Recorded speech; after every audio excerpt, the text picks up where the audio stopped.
नमस्कार मित्रों। अभी तक आपने नरेंद्र नाथ के बहुत सारे व्यक्तित्व के बारे में जान पाए। अब आगे उनके जीवन में क्या परिवर्तन आ रहा है और कैसे परिवर्तन होता है वो मैं बताने जा रही हूँ। अभी तक तो सब कुछ ठीक चल रहा था। अब नरेंद्र परिवार की ओर से चिंतित नहीं थे, बल्कि वे गुरु के ज्ञानामृत की वर्षा में किलोल कर रहे थे। पर संभवतः समय को कुछ और ही स्वीकार था। एकाएक परमहंस के गले में कुछ तकलीफ होने लगी और वह धीरे धीरे बढ़ने लगी थी। उनकी आवाज में भी कुछ परिवर्तन हो चला था।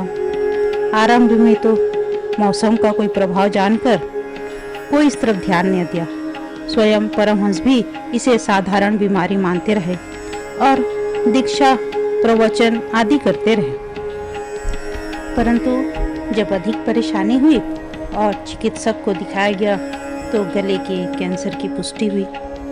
सभी शिष्य स्तब्ध रह गए। नरेंद्र पर तो जैसे वज्रपात हो गया। वह सुनकर गुरु की सेवा में दौड़े चले आए। भाव विभोर होकर नरेंद्र रोने लगे तो परमहंस उनके सिर पर हाथ रख के सांत्वना दी। चिकित्सकों ने उन्हें कम बोलने का परामर्श दिया था, परंतु परमहंस अपने शिष्यों को धर्म का उपदेश देना कैसे छोड़ देते।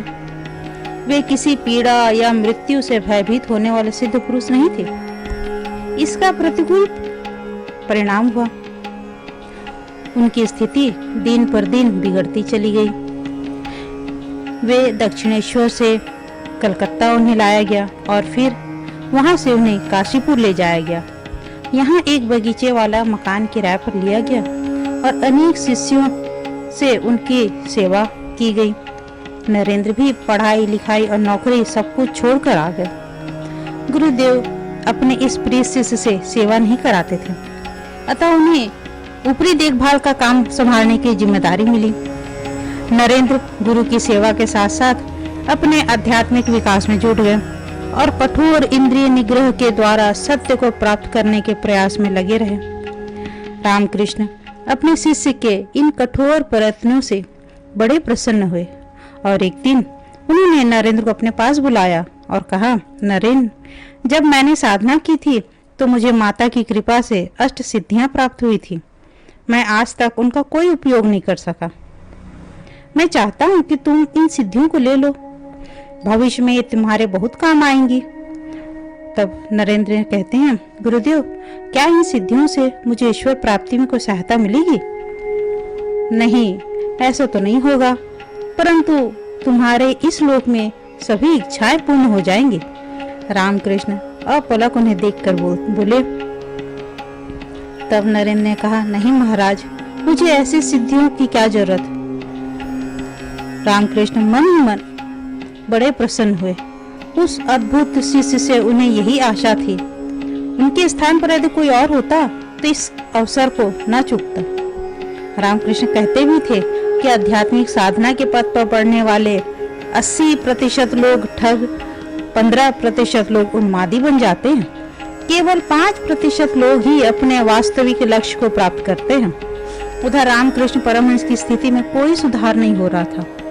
उनका तो रोग निरंतर बढ़ता जा रहा था, लेकिन वे शिष्यों को उपदेश देने से कभी भी अनुपस्थित नहीं होते थे। एक दिन नरेंद्र ने गुरु की समक्ष अपनी चिर संचित इच्छा व्यक्त कर दी। महाराज, मेरी इच्छा है कि मैं लंबी अवधि की समाधि में अभ्यस्त हो जाऊं और यदा कदा भोजन के लिए ही उठूं। इस प्रकार नरेंद्र ने अपने मन की इच्छा जाहिर की। यह साधारण अवस्था तुझे इससे भी ऊंची अवस्था प्राप्त करनी है। तू अपने परिवार की उचित व्यवस्था करके आ, तब देखते हैं। इस प्रकार रामकृष्ण परमहंस उन्हें कहते हैं। नरेंद्र ने सिर झुकाकर फिर धीरे से अपना मंतव्य प्रकट किया। फिलहाल 3-4 दिन की समाधि पर्याप्त होगी। इस पर परमहंस कठोरता से कहते हैं कि मूर्ख मत बन, तू केवल अपनी मुक्ति का साधन चाहता है, जबकि तुझे तो करोड़ों का मुक्तिदाता बनना है। छोटे तालाब की भांति व्यवहार क्यों कर रहा है? तू तो महानदी है। अपने लक्ष्य को संकुचित मत कर। इस प्रकार कह के नरेंद्र को हिम्मत देते।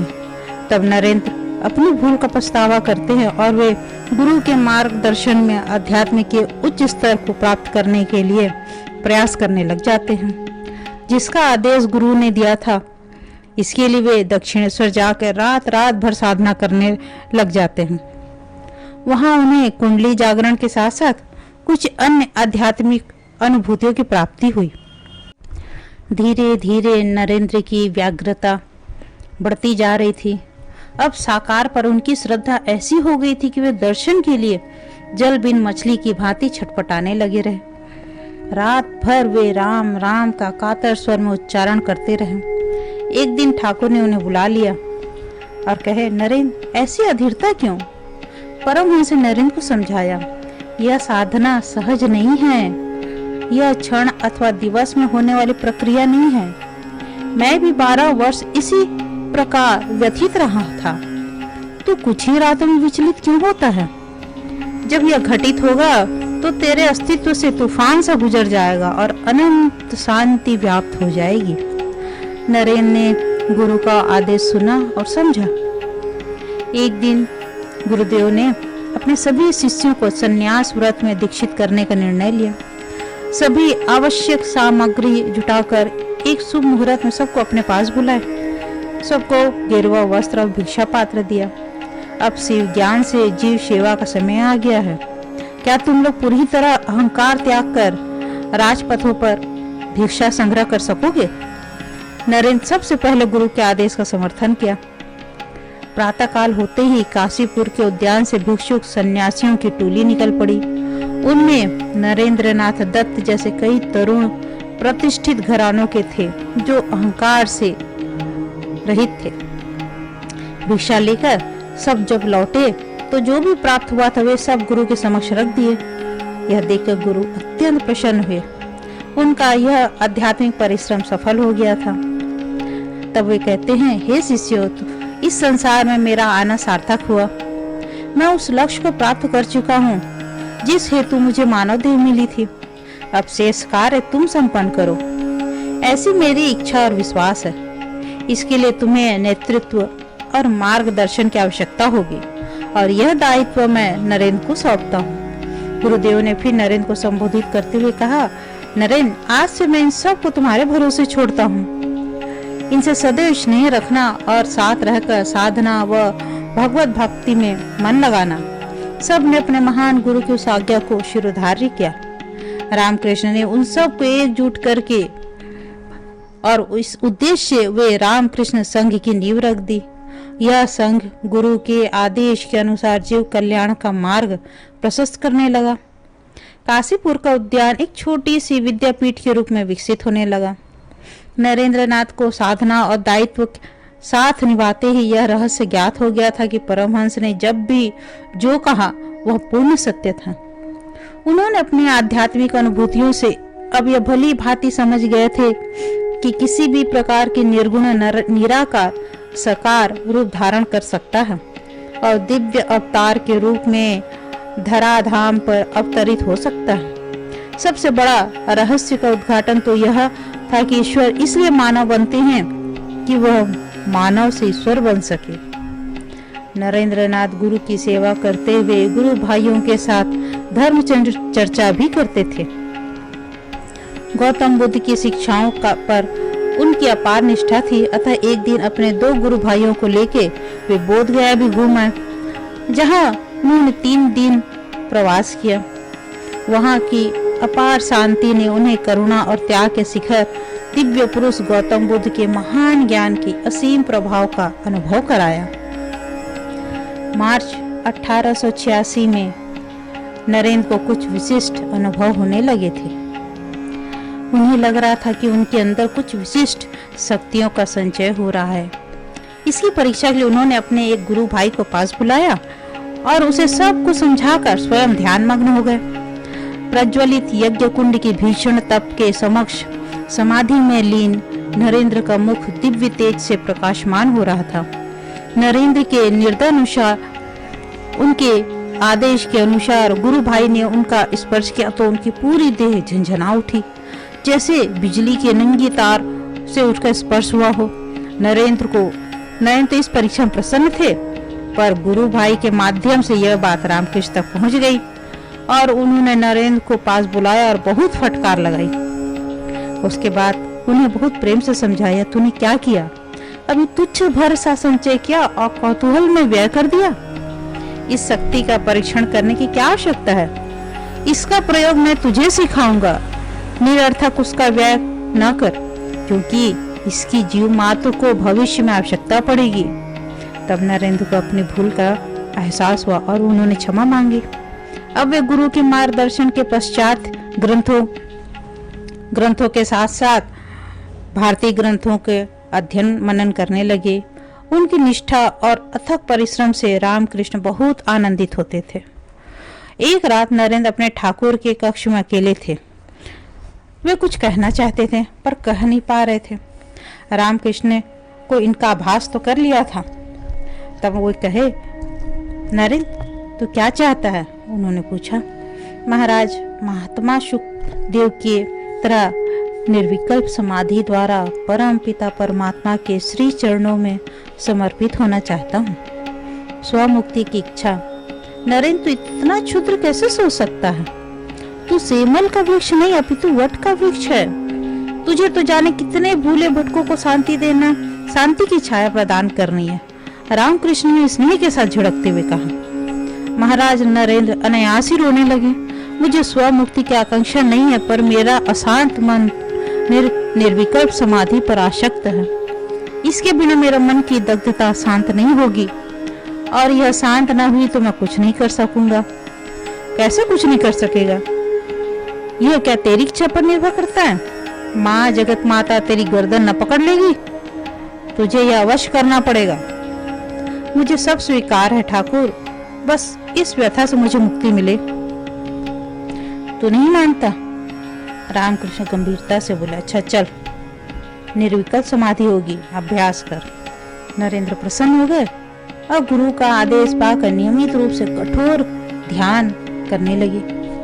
फिर एक दिन वे निर्विकल्प समाधि में डूब गए। निर्विकल्प समाधि के अनुभव को व्यक्त करना सरल नहीं है। नरेंद्र को तो ऐसा लगा जैसे उनकी देह खंड खंड हो गई और उनका भारहीन चेतन स्वरूप ही वहां उपस्थित था।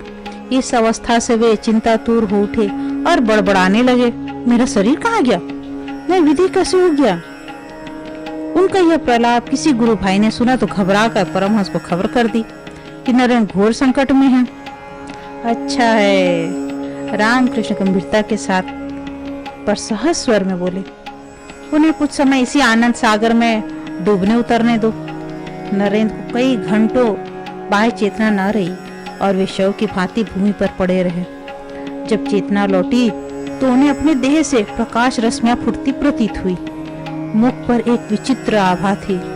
वे दौड़े दौड़े ठाकुर के पास गए और भाव विहीन होकर उनके चरणों से लिपट गए। तेरी मनचाही हो गई ना? माँ ने सब दिखा दिया, पर अब इस अनुभूति का ताला बंद, चाबी मेरे पास रहेगी। जब कार्य पूरा हो जाएगा तो ताला खोल दिया जाएगा। और अब इस अनुभूति के बाद कुछ आवश्यक सावधानी बरतने की जरूरत है, जो मैं तुझे बता रहा हूँ। इसका पालन करना, अन्यथा इसके परिणाम प्रतिकूल हो सकते हैं। नरेंद्र ने गुरु की चेतावनी, परामर्श और आज्ञा को दृढ़ता से सिरोधार्य किया, पर इसके बाद परमहंस की स्थिति गंभीर होती चली गई।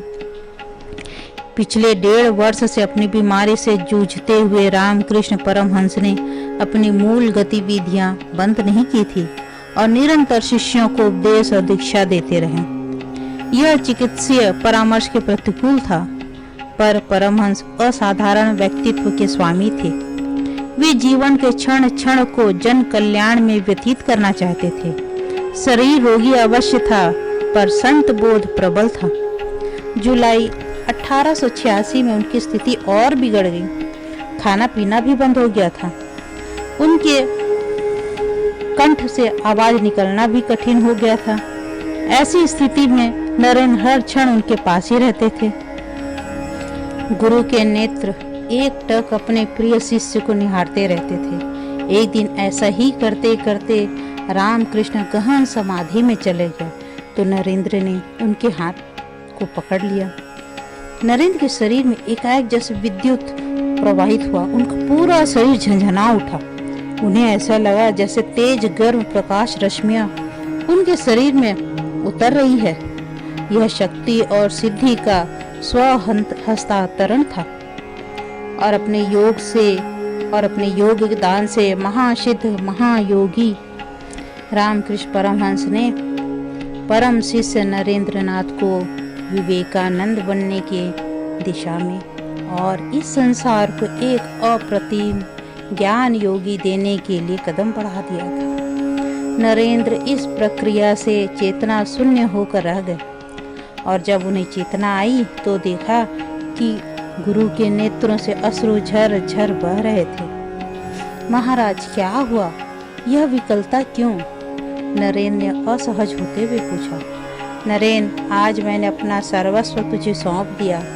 अब मेरे पास कुछ भी शेष नहीं है कि तुझे जो सौंप सकूं। कार्य समाप्त होते ही इन शक्तियों से अब तू वे सभी कार्य संपन्न कर सकेगा जो जगत माता ने तुझे सौंपे हैं, और कार्य समाप्त होते ही तुझे देहपात करना होगा। नरेंद्र समझ गए कि अब ठाकुर अपनी जीवन समेटने वाले हैं, अतः गुरुदेव से वियोग की कल्पना करके वे बच्चों की भांति विलख विलख कर रोने रहे। 15 अगस्त 1886 को झूलन पूर्णिमा का पवित्र दिन था। सैया पर पड़े परमहंस ने नरेंद्र को संकेत कर अपने पास बुलाया और बहुत ही क्षीण स्वर में अपना अंतिम संदेश दिया। अर्धरात्रि में जब चंद्रमा अपने धवल प्रकाश से धरा को प्रकाशित कर रहा था, तब रामकृष्ण परमहंस ने अपनी परम पूजनीय जगत माता काली माँ का नाम उच्चारित किया और महासमाधि ले ली और अपनी यात्रा पर पूर्ण विराम लगा दिया। इस प्रकार परमहंस की जीवन की यात्रा पूर्ण हुई। अब उनके बाद नरेंद्रनाथ के जीवन में क्या क्या परिवर्तन हुआ, अब वे उनकी यात्रा किस ओर गई और उन्होंने क्या क्या नया कार्य किया, अब मैं वह अपने अगले अंक में बताऊंगी। आशा है आप लोगों को मेरा यह अंक पसंद आया होगा और उम्मीद करती हूँ कि आप ज़्यादा से ज़्यादा लोगों के साथ यह शेयर कर सकें ताकि लोगों को भी ज्ञान प्राप्त हो। अगले अंक के लिए फिर मैं आप लोगों से विदा लेती हूँ। तब तक के लिए धन्यवाद। जय हिंद, जय भारत, नमस्कार।